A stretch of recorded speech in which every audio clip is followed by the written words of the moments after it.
રાજસ્થાનના ઝાલાવાડમાં સરકારી શાળાની છત ધરાશાયી 5 બાળકોના મોત, 30થી વધુ બાળકો ઘાયલ। રાજસ્થાનના ઝાલાવાડમાં એક સરકારી શાળાની છત ધરાશાયી થવાથી 5 બાળકોના મોત થયા છે।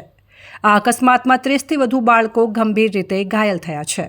આ અકસ્માત શુક્રવારે સવારે મનોહરથાના બ્લોકની પીપલોદી સરકારી શાળામાં થયો હતો। શિક્ષકો અને ગ્રામજનોની મદદથી બાળકોને બહાર કાઢવામાં આવ્યા હતા।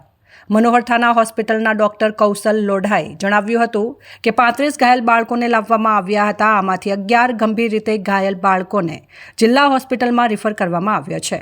ગામ લોકોએ જણાવ્યું કે કાટમાળ નીચે દટાયેલા બધા બાળકો ધોરણ 7ના હતા। આ અકસ્માત થયો ત્યારે બાળકો અભ્યાસ કરી રહ્યા હતા। સવારે 8 વાગ્યાની આસપાસ થયેલા અકસ્માતમાં તમામ બાળકોને કાટમાળમાંથી બચાવી લેવામાં આવ્યા છે।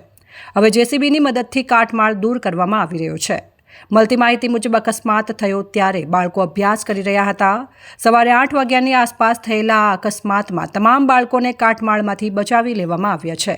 હવે જેસીબીની મદદથી કાટમાળ દૂર કરવામાં આવી રહ્યો છે। વર્ગખંડમાં લગભગ 60 બાળકો હાજર હતા, જેમાંથી 25 બાળકો દટાયા હોવાની આશંકા છે।